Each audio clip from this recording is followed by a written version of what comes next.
What is up, Wizards fans? Welcome to another Believe in Wizards podcast. I'm Matt Modderno. He's Jahadi White, and we have a special guest joining us here today, Mr. Etan Thomas. Etan, thanks for coming on again. Multiple time guest on the show here, so we appreciate you coming back. No, always a pleasure. Thanks for having me back. Jahadi, this was somebody you definitely wanted to bring on here. Anything you want to say about your former teammate before we get going? Oh yeah. Etan is my guy, man. So, Etan, I saw him through Syracuse, played against each other, came to the Wizards, pretty much was under my wing, and we really bonded, on and off the court. And now our sons are playing both high school basketball in the EYBL circuit, so I see him all the time. Yeah. He always, I will support what he does. Obviously, he supports what I do. Had a great career. Played for Oklahoma, right? Then you played for Atlanta. Washington. Then you played for Dallas as well, right? Well, I was drafted to Dallas. Right. Now I came over on the Juwan Howard trade, so it was like half of the team came over.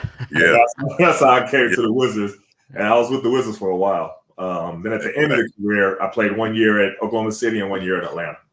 Right. Yeah. Great NBA career. Yeah. And now he's has a great journalism career, as far as his shows, as far as his books. It's just something to be commended to where he's have gone after the NBA. But then again, I saw it while he was playing in the NBA because he was saying, "Hey man, you want to go to some of my poetry readings?" I was like, "What?" We don't do poetry while we playing basketball. That's not normally what my teammates asked me to go do, but yeah, I'll go check it out. Yeah. And it was just amazing, and just his the way he, his poetry and the way the crowd took to him and the way he was so intense, really in tune with it.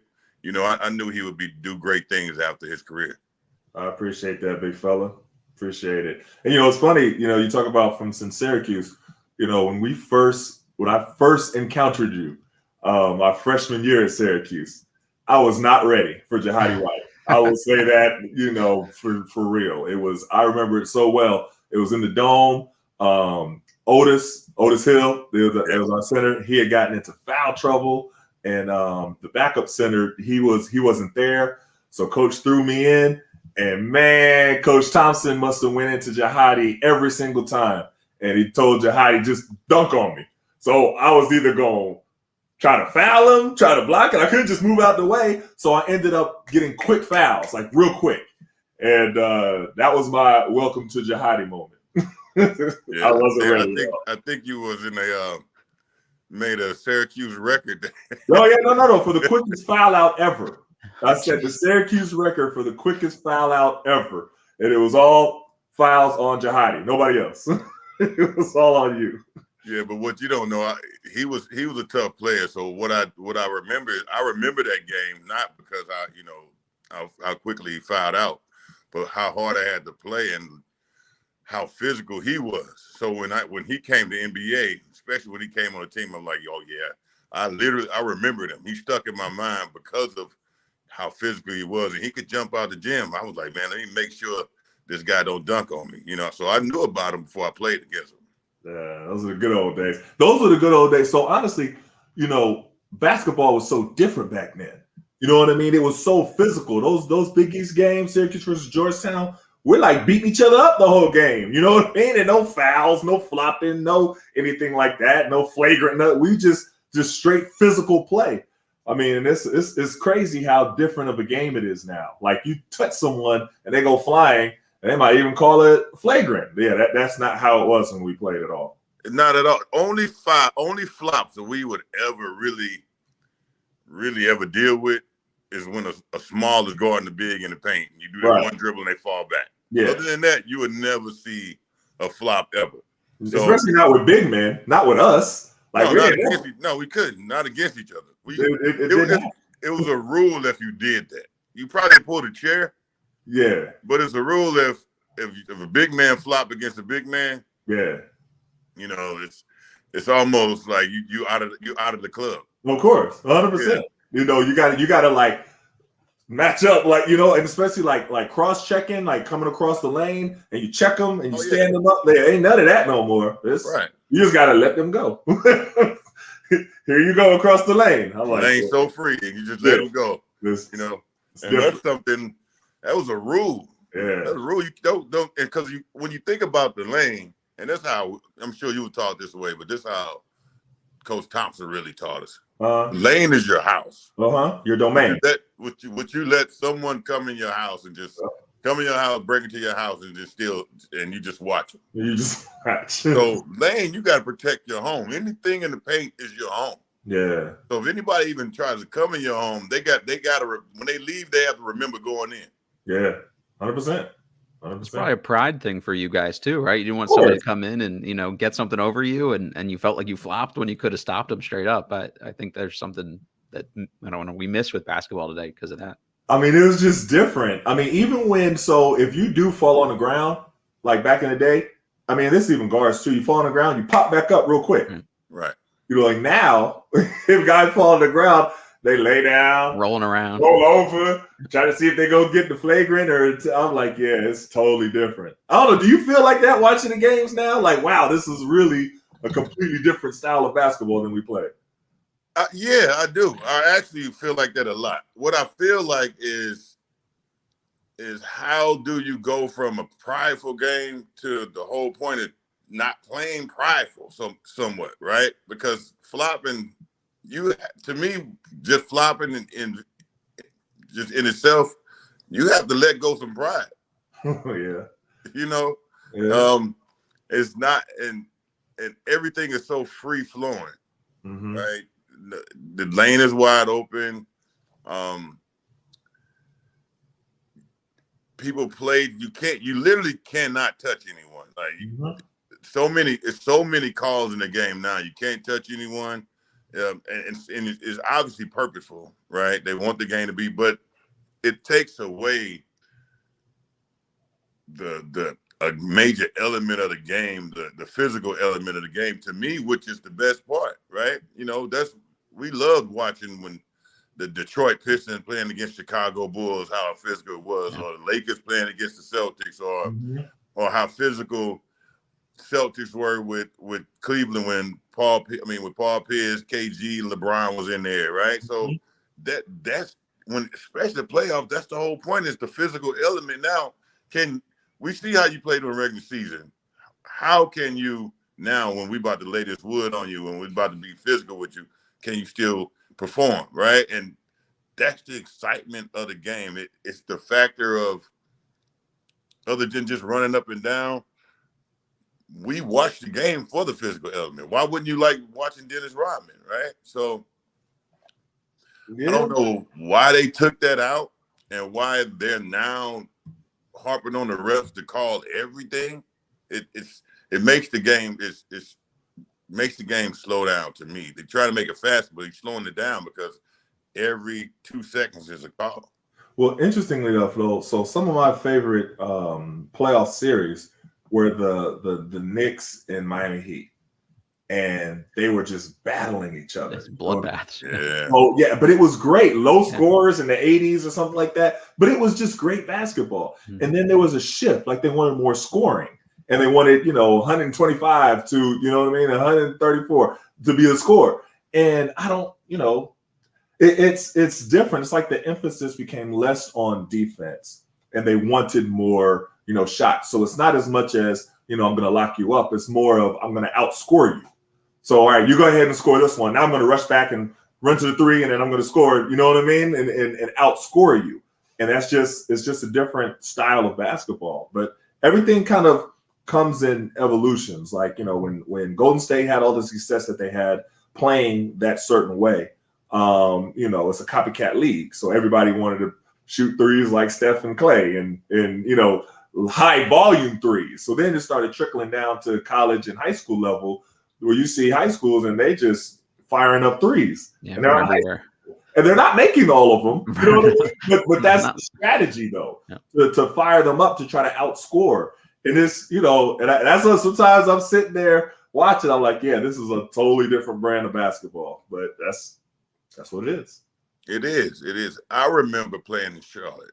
You know how before the season you get the new rules that the NBA give you, the new rules, and every rule was about pretty much taking away the center's position or the center's ability to do anything at all. Yeah. Right.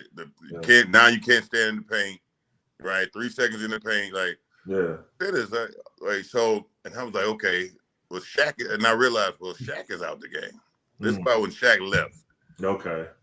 Shaq was pretty much kind of going out, so everything was against Shaq. Yeah. So I'm like, they really just trying to take away the center's position completely. That's when I first saw it. So like guys like you and I, like, what can we do in this game now? We like the dinosaur. Like it's different.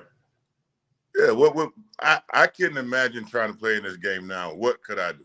We would have had to play my current game. I would really have to go back to the drawing board and create a completely different style of game, which coaches didn't tell you or help you develop that type of game then. You guys would be shooting threes. Rudy Gobert shooting threes. That back then, I wasn't allowed to shoot no threes in high school or in college. That just wasn't what I did. And so I think for now they're looking at guys, being almost positionless. So you can guard, you can fake, you can switch every position. So you can switch 1 through 5, guard on the perimeter, take somebody off the dribble, whether you're a 5 or a 4. And you have to be able to knock down an open jumper. I mean, that's just where it's evolved to. And it's interesting. I was watching the for the last 2 years, seeing different big men in college that were I thought were doing pretty well. Big fella from UConn. I can't remember his name. Thomas Sanogo. Hey, there we go. And he didn't get drafted. Right. And I was like, wait a minute, this dude is a monster. Like, he's dominating everything. How is he not getting drafted? And I've seen that pattern with different, big men that I've seen in college. And, I think everything is cyclical. So I think it's going to come back eventually. Success that Embiid is having, success that, of course, Jokic is having. And, you're going to see, other people valuing big men more. But right now, our value is down. It's just, that's the only way you can say it. Right. So that's crazy you said that, because you're right. Look at the big fella from Illinois. Kofi Coburn. Cope didn't go, right? The guy from Purdue went, but pretty much, there's a no show in the league, right? So it's the position literally just doesn't exist anymore. Right. It just doesn't, which is crazy. Yeah, it is. But what's even more crazy, that position exists on the high school level to the point that you can go to top D1 college playing that position. But once college is over, nowhere for you to be, nowhere for you to go. And I just think that's it really puts a bad taste in my mouth that you just get rid of think about it, man.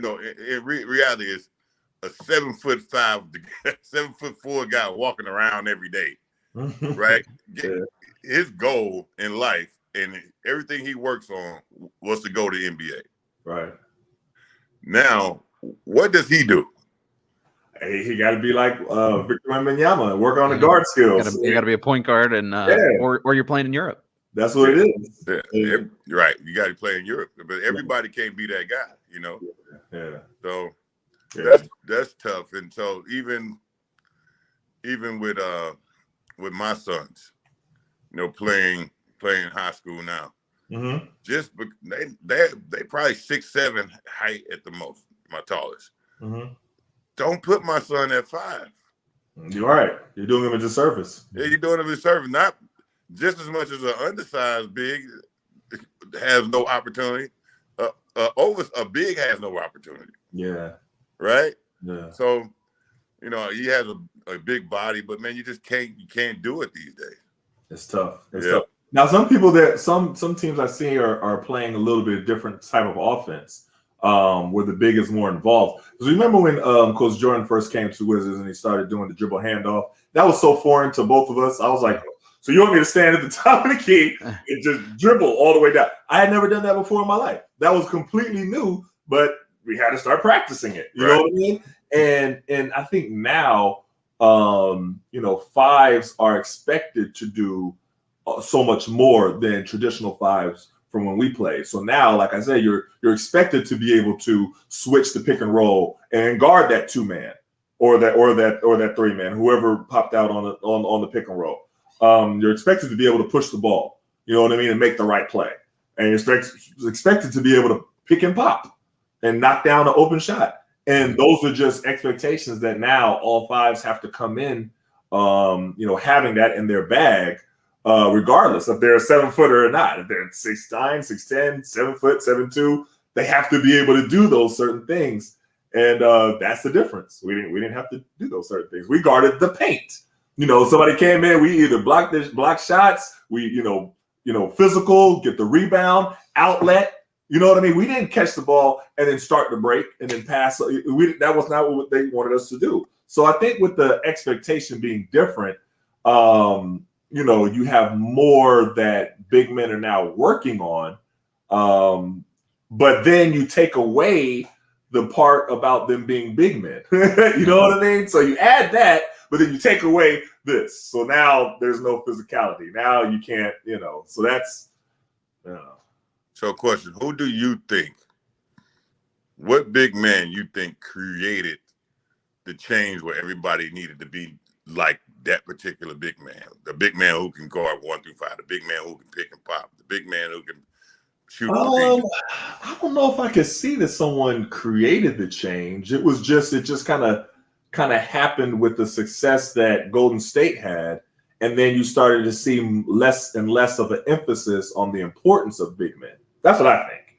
So then as they started, because if they were playing that style and losing, then I think it might be something different. Right. But they're playing that style, like, you got to think about it. When they was playing like that, they weren't passing the ball down low. They was just shooting it from everywhere.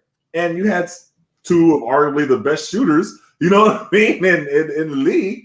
But they're ranked in history as shooters in the league with Steph and Clay. And so they're knocking them down. So it just took less and less importance, and value from big men.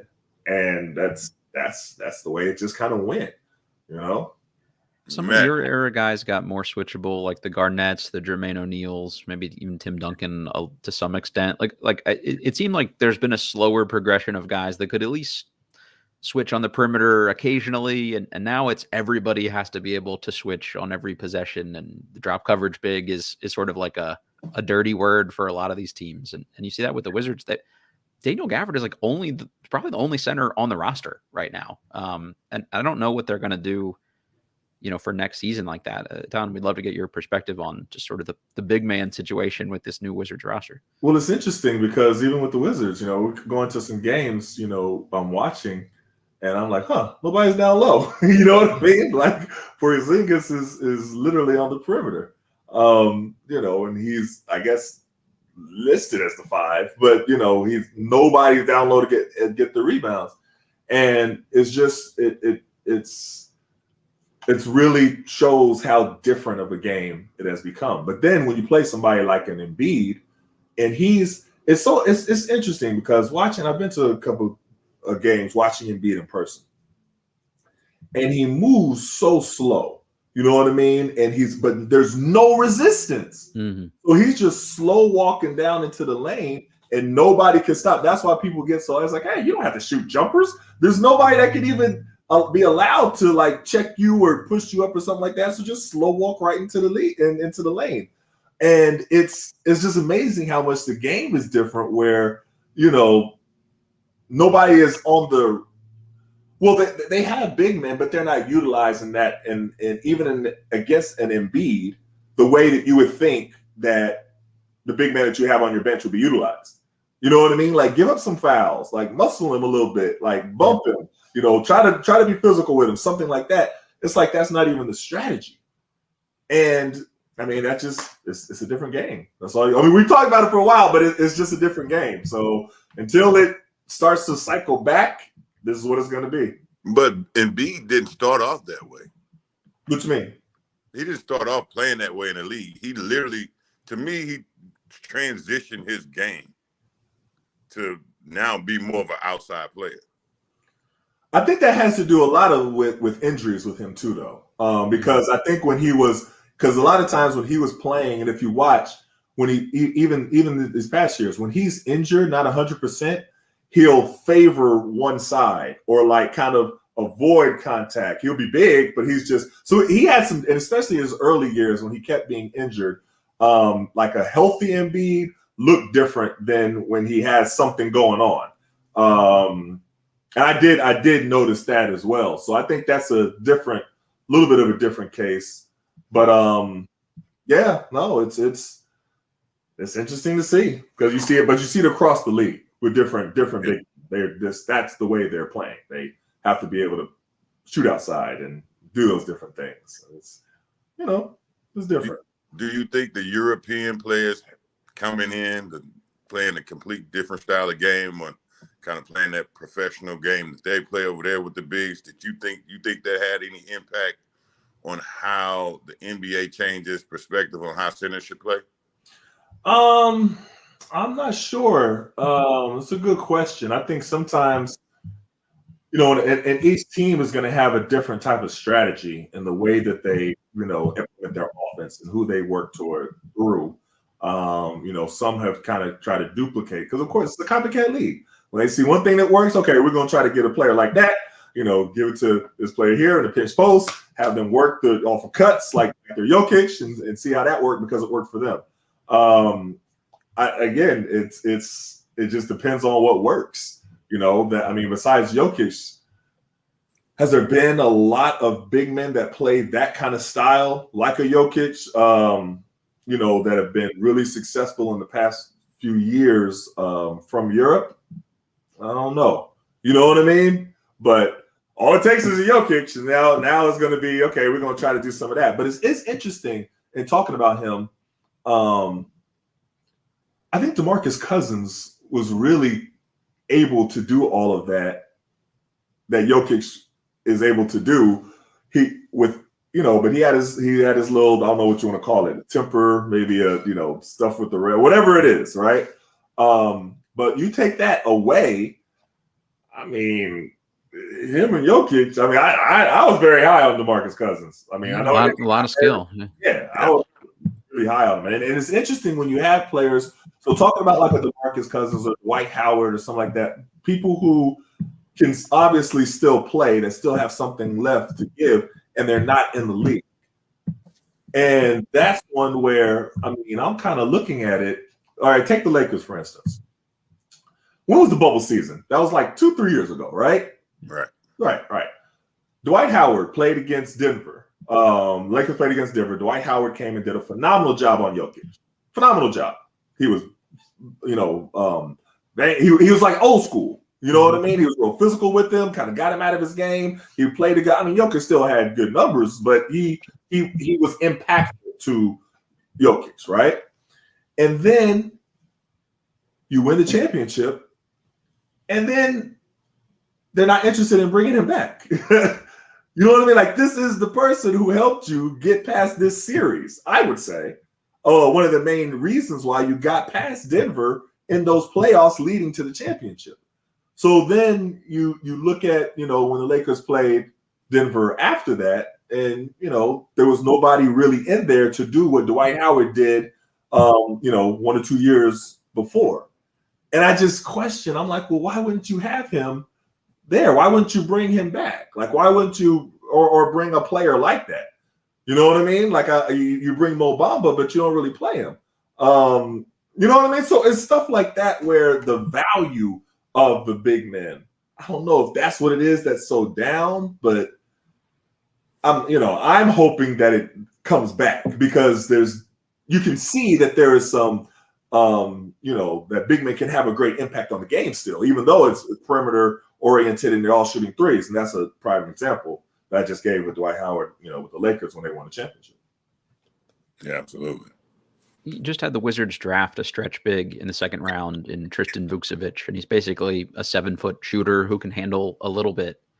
They just announced that he's going to spend, or it's been reported that he's going to spend next year in Europe. Just listening to you guys talk about how many responsibilities a center has to take on in modern basketball, does it seem like they're doing him a disservice at all to let him wait over there for another year? It's interesting. I don't know what you think about that, Jahadi, when they draft somebody, but then they keep them overseas, and I don't particularly see how that helps because he's already played overseas. Yeah. Right. Yeah. So I think he needs to learn how the NBA game moves. Right. Yeah. So I don't think it particularly helps with that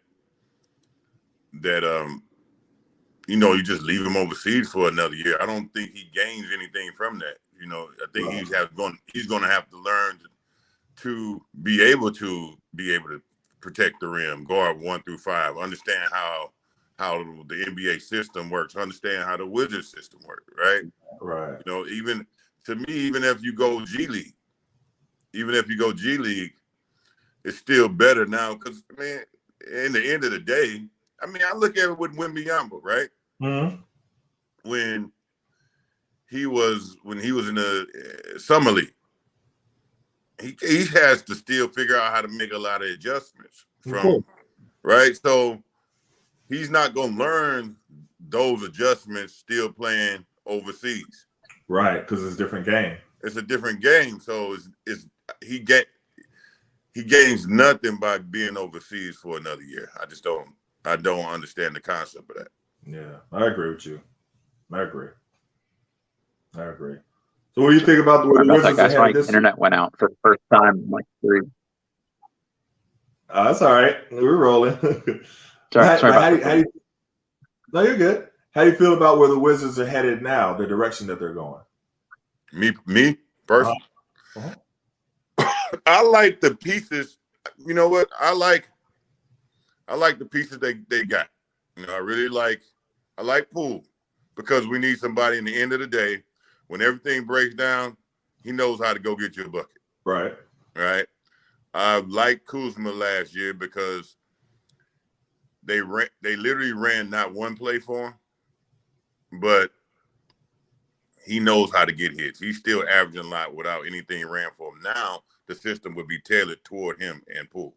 Okay. I like the young guys they get. I really like Bilal, the one guy from France who played with Wembanyama. I think people don't know he's 6'8" point guard. Mm-hmm. Hard to defend, right? He's going to most likely be checking the point guard. Can't go out and can rebound, run the floor. I haven't seen how great he can facilitate yet, but just the body, the a mindset of a point guard with that size and that body, I think he's going to really not only shock some people, he's going to make a name for himself. Right. Right. And then you have Kispert, right, who can spread the floor, which I like. Right. I like how, now you got somebody spread the floor, which if you spread the floor, it leaves a lot of room for Poole, because Poole can get down here really fast. Yeah. Get down here really quick, and he's crafty. And I like Denny. So Denny is a really get downhill. I like the starting 5, and I like the new point. What's the point guard they got too? Tyus Memphis. Yeah, from Memphis. So it doesn't look bad. Because what I saw last year was, Porzingis. You can predict the game last year. Mm-hmm. Porzingis was about to get 17 in the first half, right? And then it's kind of whatever. Then Brad just lights up the fourth half, the fourth quarter, right? So to me, it was too predictable. It was too predictable and too easy to guard, right? Because you know exactly who's getting the ball at what time in the game. It's interesting. I hear a lot of DC fans talk, and the thing they're frustrated with is not knowing what they keep repeating, is not knowing the direction that the team is going, and kind of stuck. And you hear this phrase all the time, that they're stuck in limbo of, are they either kind of resetting everything and restarting over and everything like that, or are they pushing for the playoffs? And it's that middle ground that kind of seems like the Wizards are falling into. that has left a lot of Wizards fans a little frustrated. And I get that, because if you lose somebody of Bradley Beal's caliber, the first thing you think of is, okay, well, we must be starting all over. So I get that frustration, and I get that, that mindset. But you have some really good players here that, you're talking about as far as Poole and Kuzma, especially, that are really capable of putting up big numbers night in and night out. So it's going to be interesting to see, but this is not a rebuilding process. It doesn't look like, to me, in my opinion, it doesn't look like it's a rebuilding process. It looks like they're pushing for the playoffs, and I think that's the frustration, because I think a lot of Wizards fans think that we're kind of in the middle again. Does that make sense? I'm following you. I think they're going to be pretty bad overall. I think the Vegas line is like 24.5. I think they'll be slightly better than that, but I would be shocked if they're anything more than like a fringe play-in team. And that's on paper not much worse than last year's team, but it seems like at least this year, this front office group is more willing to want to go with some of the younger guys and give them opportunities to develop. And I don't know if their goal is going to be like really make a deep playoff run at the expense of, a draft pick or things like that. I also believe it's about the system they put in, if the players buy into the system, right? I think the system has to fit the type of players you have too, but also it's the other way around, how much the players are really buying into the system. Okay. That makes sense. And it's interesting. I wanted to get your thoughts on this, because I know you're supposed to be interviewing me, but we just all talking, right? Yeah. Why is John Wall not back in the league? That's my question. Why is John Wall there? So no place could find there's no team that he could be on right now as high of a caliber player as he is. Are you telling me that John Wall can't fit in any system right now? Please help me out. You and I both know. Mm-hmm. There's a lot of things that just unexplanatory about certain players and why they're not playing or why they're not in the league, right? Mm-hmm. John Wall is definitely one of those players, right? So, yep. And you can find 10 places that he could fit well and be able to be, help a team out in. I agree. So I have to chalk it up to as one of those things, because when things don't make any sense, when Mark Jackson is not coaching, you know what I'm saying? It doesn't add up. Right. I just chalked it up to one of those just don't add up things. I mean, he didn't do anything wrong in Houston. I didn't say that. I didn't. No. I can't put my finger on it. Yeah, no. I'm just saying, like, when people will say, well, is it a stigma? Like, well, he didn't do anything wrong in Houston. They decided not to play him because they wanted to go with the young guys. All right, it happens. You know what I mean? They said, okay, we're not going to, but he didn't cause because for a while I don't know if they were trying to say, well, he must have done something in order to not be playing in Houston. But that's not what it was. He didn't do anything wrong, right? He came in there, was professional. I didn't hear any, actual reports of him doing, and they just wanted to go with the young guys, which happens. I mean, we were with the Clippers. I mean, you saw flashes of him being like the old John Wall. You know what I mean? And he was looking good, and then they released him, and then you just didn't hear anything. I was just wondering what y'all thought. I was like, yeah, that's kind of the odd of somebody of his caliber not to, like you said, it might just be one of those things. Nothing. There's no explanation for it. When you mentioned Dwight Howard too, I think my hunch is that it's one of these kind of things where maybe the role the team envisions for the player doesn't mesh with what the player envisions for themselves. And I have some friends over with the Clippers that mentioned that maybe Wall wasn't completely happy with the role that they had for him. So that's my guess is when you have these guys that are fringe. Wall's second best player in the East for a while. Dwight was an MVP caliber guy.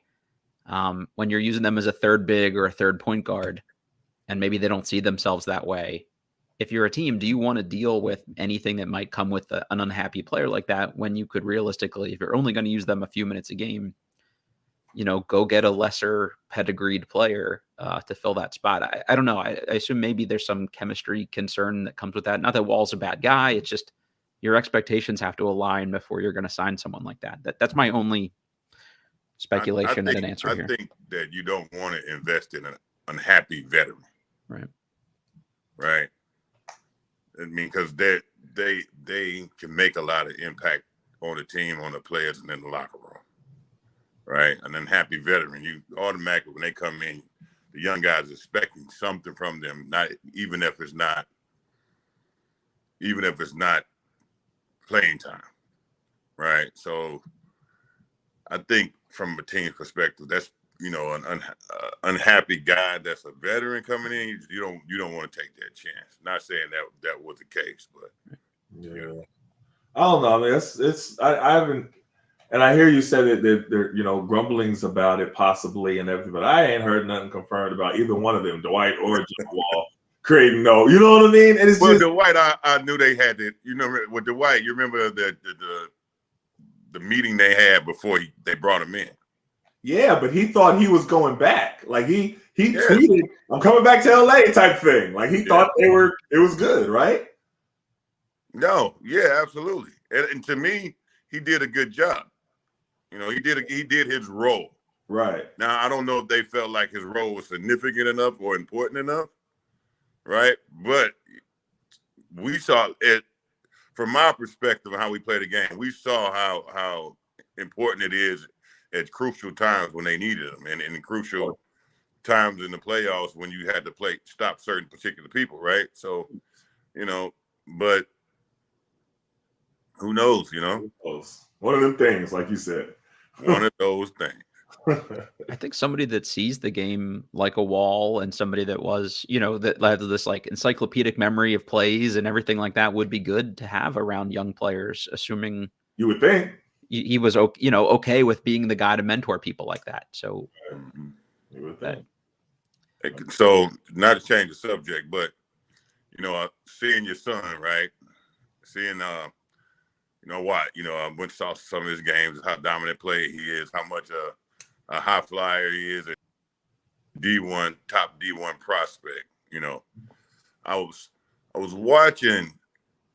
listening to Gil's podcast the other day, and he was talking about his son, who's also, made really big moves, strides in high school basketball and USA basketball and top prospect.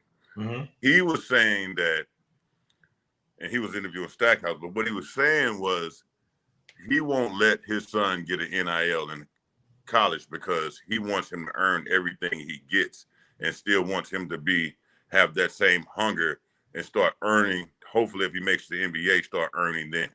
What's your positions on NILs and the portal? I mean, to be honest, our situations are different, so it's kind of hard to really, gauge where the NIL, because there's some guys, of course, I was, coaching in the, AAU before COVID, but talking to a lot of different guys, that NIL deal that they are able to get in college is helping their family.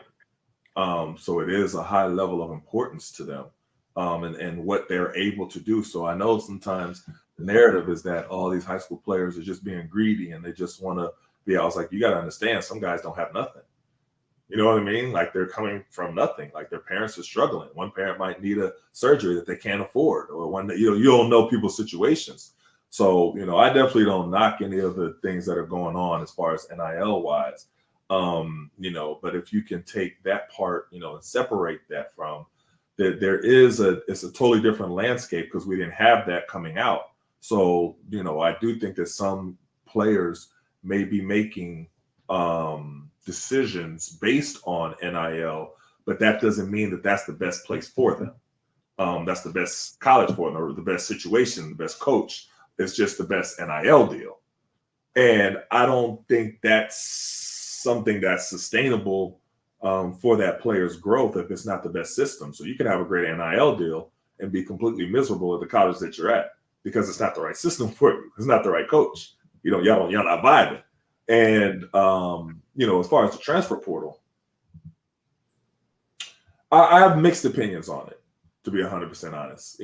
From one standpoint, the fact that players can have the freedom to be able to move to a different place, just like the coaches have the freedom to be able to move to a different place and not be penalized, I'm all for it. You know what I mean? Because I used to think that was not fair. You know what I mean? A coach could go, that could be the coach that recruited you, right, for 2 years. And you get there and they say, well, I'm taking another job someplace else. And you stuck with this other coach that don't know nothing about you as a player. And then if you leave, you have to sit out a year. I didn't think that was right.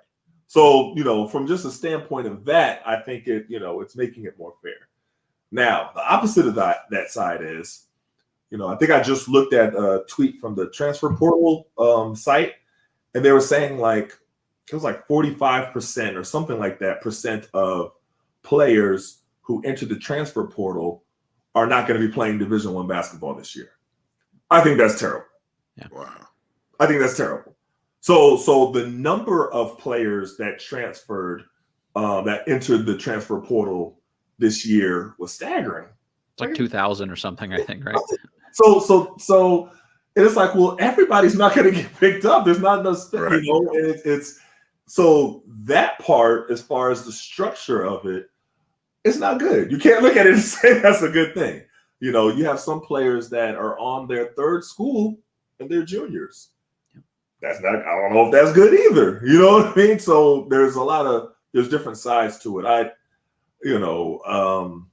It's a tough one because you want players to be able to have the freedom to do it, but there has to just be a little bit better of a system. But I don't know what the answer to that is. Maybe you get one transfer and that's your one transfer and use it wisely. You know what I mean? And I don't know. I don't know what the answer is, but yeah, man, I saw that stat. About 45% of them are not even going to be playing Division I basketball this year that transferred. That's not good. That's not good at all. No. Do you think that NIL maybe take a little bit of hunger away from a kid in certain cases, not all of them, but when we were kids coming up, for a pair of shoes, we'd try to get an MVP of a tournament just for one pair of shoes, right? So, yeah. Does it kill some of the hunger and the drive from a kid to be able to get 400,000? For some kids it may, for some kids it won't. I think that depends on the kid. I think for some kids, just having the shoes back in the day and the bag kind of killed their hunger. and the press clippings. We had social media, so it was like press clippings. People talking good about you in the newspapers killed their hunger, and they kind of relaxed on their laurels. You had cats that, we knew it back in our day. They didn't even do nothing yet. And they head was like this. Whoa. Right? It was so I think it depends on the player. So for some, some cats, when they got their little Pell Grant money, you couldn't tell them nothing. Right.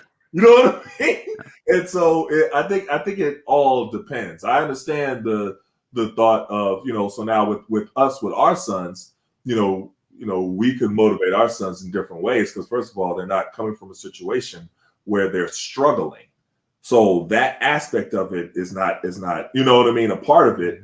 But then you don't want them to be spoiled. You know what I mean? And you want that, but like I said, that's each player is going to be different. I think that's what it is. You see some players, when they get their contract, they chill, or when they get their rookie deal, not even their second contract, but their rookie deal, they're kind of chilling. You know what I mean? We've seen. So I think it works. I think it can work both ways. It's just a matter of, the particular player. That's what I think. Yeah. All right. The 3-on-3 thing right now is a big thing going around. Mm-hmm. It's in the Olympics now. So if you had to pick a 3-on-3 team or for your team, right? Yeah. From three current players on the Wizards, who would it be? And then you would have to pick three, including you, two other players from your past teammates you had with the Wizards. I always hate questions like this. You're like, I don't know how to put because you always hear them like, what three with this? Who could beat this three? and they say something like, Jordan, LeBron, and Kobe. Or just something guys like you that. like playing with, though, or maybe suited your game well.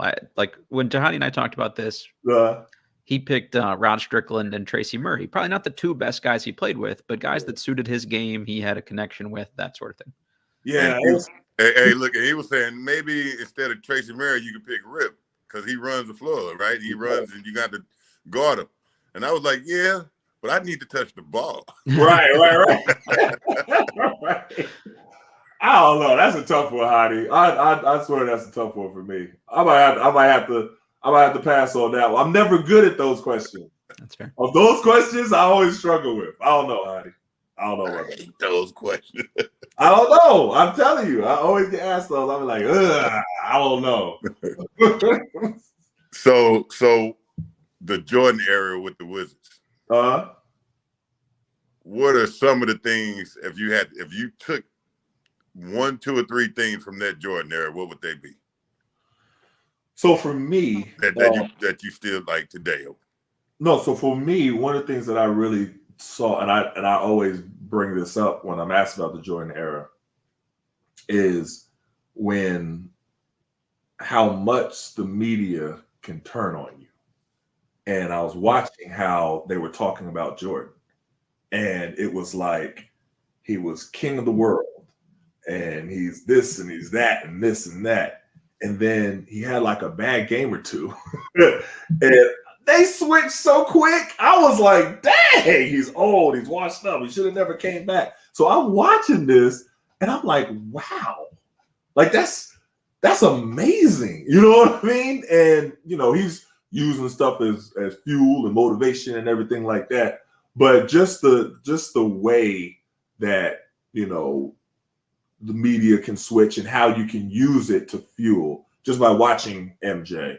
Because he used everything. So the way they showed in the documentary, that, I saw that. I saw that in person. Saw him sitting there reading newspapers, while he's biting his lip like he would do when he, you know what I mean? Rocking and like I saw all that. So I remember that one game he played, he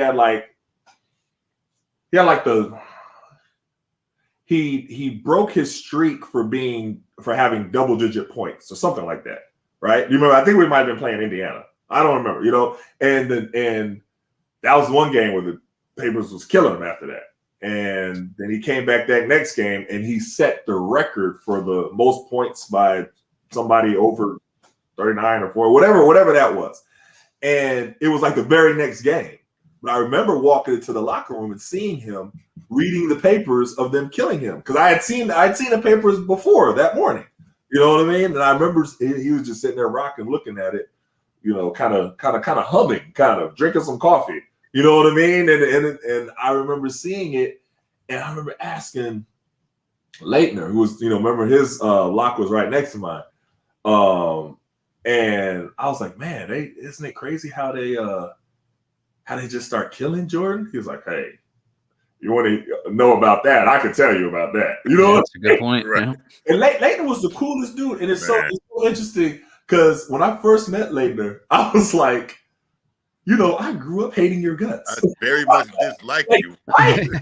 Your guts my entire life. Yeah. And he laughed, and he was like, everybody has. I was like, but you are really like a the coolest dude and the coolest teammate you ever had. And I was like, man, I hated you. I hated you. So I remember coming back, home, and people be like, hey, so, who's cool on the Wizards? Like, who do you hang with? Like, who are the people? I'm like, y'all not going to believe this. Right. I was the same way. Laettner is the coolest dude. They was like, get out of here. Man, that ain't. I was like, I'm trying to tell you. My locker is right next to his. He's the coolest dude on earth. Right. He was so cool. I started giving him nicknames. I started calling him Late Show. Yeah. Like, hey, like, when you give a person a nickname that stick and I like. That means they cool. They cool. And you're like, man, did I just give Laettner a nickname? Christian Laettner. Yeah. Right. We all grew up hating. You know what I mean? Hated. That's what they call that. His birthday was just yesterday. It just passed. It talked right? My birthday, yeah. Yeah, I saw him at we had a event down at the with the Wizards during draft night, and he came there, and it was great to see him. I was like, "What's up, Late?" It was great. No, he's a cool dude. Cool. Mm-hmm. He was just at a Wizards junior camp this week down at the Entertainment and Sports Arena where the Mystics play too, and seems like he likes being back in the fold here a little bit, which is nice to see. Great. It seems like he doesn't have an NBA home, so we'll take him on. Cool with that. As a Maryland fan, I'm still willing to get over any past biases there. So. Yeah, that's cool. But it's just interesting how what we think we know of a person, you know, from seeing them play, we don't really know them. And that's one thing that I really learned from Laettner, because when I had in my mind who he was. You know, and it was the complete opposite once I was his teammate. So I thought that was really interesting. You was convinced like he a prick. Oh yeah, 100%. 100%. Oh, he come in the locker room here. I hate this dude. Right. That's what I was expecting. This is about to happen. That's about to happen. Right. Completely different. Yeah. I was like, man. So first conversation, you almost looked like, hold up, man. Oh, you right. Is he tricking me? Yeah. Yeah. Right. So coming into the league, like when you came into the league, you know, great player at Syracuse, first, obviously, right? Mm-hmm. And then you get into the league, you know, I know you I can only go from, you know, beginning of Washington, like when you got to Washington. You kind of had to earn things. It wasn't just there where you was thrown on the floor and starting, and you really had to earn things and go to the process of becoming the player you were and the career you had in the NBA. Right? What would you give players, you know, or like young players that's coming in the Wizards, right, and going to have to go through that process? What got you through there, and what would you give players to, like, what to do, you know? So what I tell players, even in young players, if you even going down to the middle school, high school players, you know, because I just still do a lot of, you know, talking with young people and, you know, speaking in different camps and doing things like that and working with young people. But at any level, middle school, high school, college, you know what I mean, professional, you know, coming in their rookie year, is, you know, sometimes it goes like this. It doesn't always just go like this. And I would tell them, and you know, it's interesting, who told me this was Popeye Jones. I remember him telling me this. He said, you don't get too high and you don't get too low. You remember him saying that? He always said it. He's like, you don't get too high, you don't get too low. You try to stay even. And I think that is such great advice, because there are going to be times when things aren't going well. You know what I mean? Where you're not vibing with the coach, where you're not playing well, where you're not getting playing time, where something isn't going the way that you thought that it was going to go, and you can't get too low. You know what I mean? And then there's going to be other times where things might be going well. You know what I mean? But as you know, in the league, it could be going well and it change. Yeah. You could be rolling, everything like that, and then bloop. Yep. You know what I mean? Everything kind of shifts, so you can't get too high. You know, it's just you have to stay even and stay the course, and you know, keep focused and keep working hard no matter what happens, whether it's good or bad. And I think that's the mentality, you know, that a lot of young players need to be able to. And I don't want to sound like that person who's like, oh, these young players don't be. But there is something that I do see where I think there's value in fighting through adversity sometimes.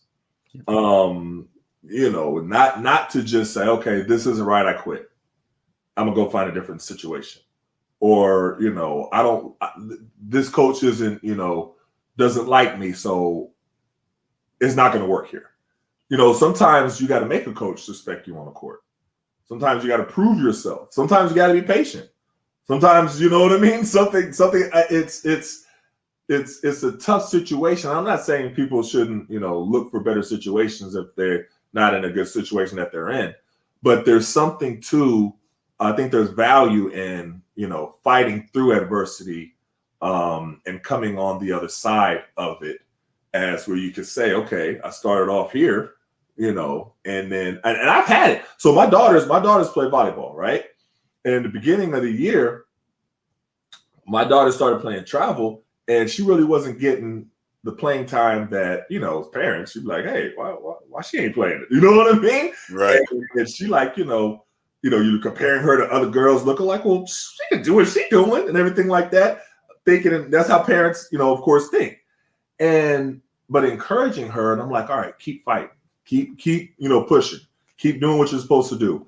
Ask questions. If the coach wants you to do X, Y, and Z, you know what I mean? Learn to make sure that you're doing X, Y, and Z. Because if the person playing in front of you is slipping, you know what I mean? Make sure that you come in and you don't do what they do. They got to get them slipping or get them fussed out or yanked out the game. You make sure you're doing X, Y, and Z that the coach wants. So different things like that. And sure enough, you know what I mean? Towards the end of the year, she started playing more. The coach started relying on her more. And it was, there's value in that. You know what I mean? I mean, just fighting through it. I don't want to sound like the old geezer or nothing like that, but I don't know. I think sometimes there's just value in that. I get it. I get it 100%. Right? Because when I got to the Wizards, which was my first team, the center was Terry Davis, right? And the coach was Bernie at the time. So Bernie would put me in every now and then. I would go in and get 3 fouls real fast on the bench. Go in and get 3 fouls against the bench. And Mitch had to come to me and say, man, you know what's going on? I was like, what's up? He's like, you getting the opportunity. Like, I've been in this league a long time. They're making sure they give you an opportunity, right? And I said, he said, you just go in there and getting fouls and come back out. I don't know if you realize you actually get an opportunity or don't really go like that, right? And that really stuck with me. So then I, really started focusing on trying to stay in the game. How you go, you just go off adrenaline when you first go in. Right. So now I'm going focusing, staying in the game, really trying to make an impact to the point to where I'm like, okay, maybe next year I'll be a starter. Then next year comes, Ike Austin comes in. Now he's a starter. I'm like, oh, so now I have to go to another year working for a starting position, right? Not saying that it should be given to me because, I was a second rounder. I have to earn everything. Like you said, it's a process. But by mid-season, I did work myself in the starting position, but it took all of that, So like you said, you can't get too low, can't get too high. But it's all about, to me, it was all about what you don't have and improving yourself, right? If they somehow in one practice you get on the B team, you know how they used to do that, right? Right. Oh, how did you get on the B team? Nothing bad. It's just we're trying to see some things. Oh, okay. Okay. B team, let me kill everybody. Yeah. Let me kill everybody. But sometimes you need that, And so I think that process really just, dealing, like you say, dealing with adversity, understand that it's going to come, and not even when you're too high, you got to still stay even killed because, that can go away too. Yep. 100% agree. 100% agree.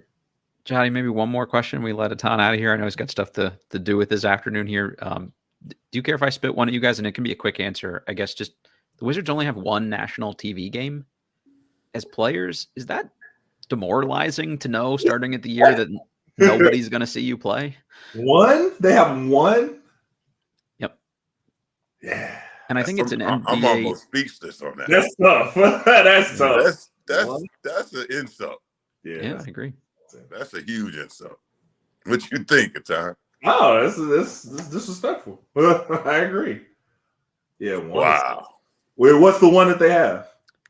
It might be the Bradley Beal return game against Phoenix. I would have to double check, but I think it's somewhere like later in the season too. And that doesn't mean that they couldn't add more as the year goes on, but at least from the starting point here, not going to be a must watch apparently for national TV audiences. Yeah. That's tough. Yeah, that's definitely not the direction they're trying to go in. I know that. Yeah. You don't revamp everything to now have one What? That's disrespectful. That's absolutely disrespectful. Yeah, it is. And you know what? As a player, that's what you want to know. Right. Yeah. Okay. That's what they think about us. Give you a little chip on your shoulder there. Yeah, that's a chip. That's definitely a chip. It's a big chip. Yeah, that's a big chip. Yeah, sorry, I just want to get your perspective on that one, because as a fan, if I were a player, I'd be pissed about that, and I would be hungrier because of it. So I'm glad to know I'm not crazy for feeling that way. All right, we're not gonna keep you, but one more. That's all good. Get your perspective on this really quick. Okay. The Orlando Magic, Mm-hmm. right, and the owner and the team, they've funded, help put some money toward DeSantis' campaign, considering his stance on education and even worse, the slavery situation. Right? To not be political. What's your view on that?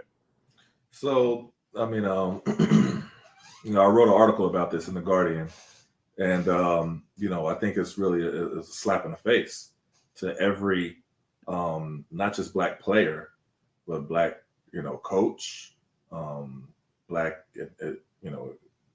executive, Black administrator, Black person associated with the organization, and the Black fans of the Orlando Magic. I mean, what DeSantis is doing, I mean, he's running his entire campaign on racism. I mean, I don't think it's not even, before with some, politicians, there would be dog whistles, some dog whistles that you would hear they say, and who they're talking about, but him, it's not even discreet. Like it's just racism. It's the quiet part out loud. Oh my gosh. And so, it's it was shocking to me that an organization, and the DeVos family and their history of, of the right and everything like that. But for them to do that on behalf of the entire organization, it's different if they do that on their own, but they're doing it on behalf of the Orlando Magic organization. That's really problematic. I mean, I have to say, and it's not a matter of, because somebody would say, well, aren't they free to be able to contribute to whoever they want? Of course they are. Of course they have that right. I'm not saying that. But, when you have someone who has the platform that DeSantis has and what he's been running on and his ideals that he's made crystal clear, I mean, this man just approved a curriculum to say that, the people who are enslaved actually learned valuable life lessons or traits that they could, trades that they can carry out, and it would be positive for them. I was like, wow, like but for him to make a statement like that and to support curriculum that's going to be, that he wants that to be taught to young children, all throughout Florida. I mean, you have to look at different terms. Like imagine if a governor said that, there was some positive traits from the Holocaust.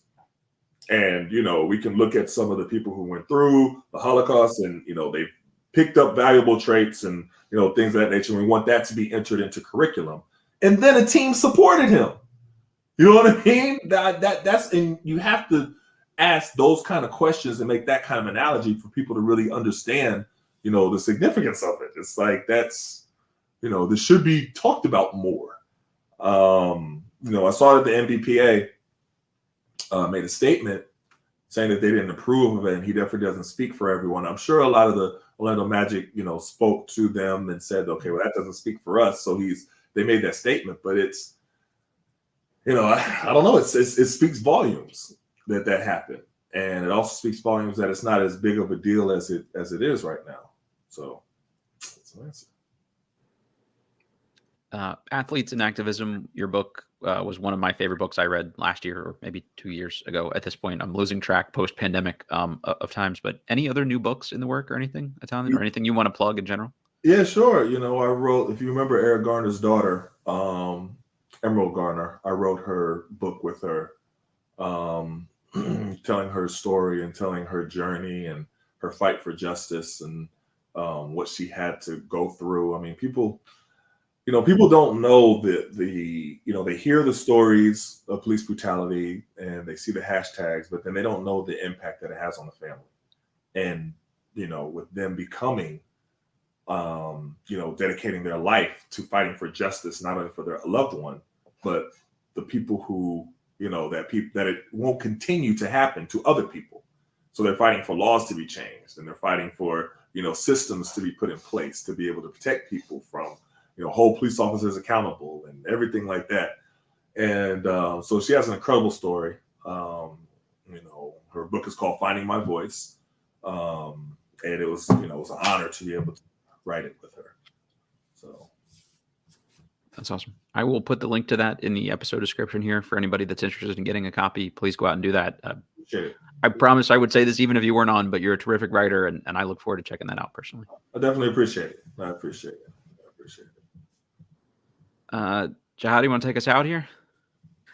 Man, we love having you. Appreciate you being here. You're my guy, man, always. So thanks for taking time out. Hey, whenever you need me, let me know. You come on my show plenty of times. We've talked about a lot of different stuff. People still talk about, when we had that discussion about Kwame.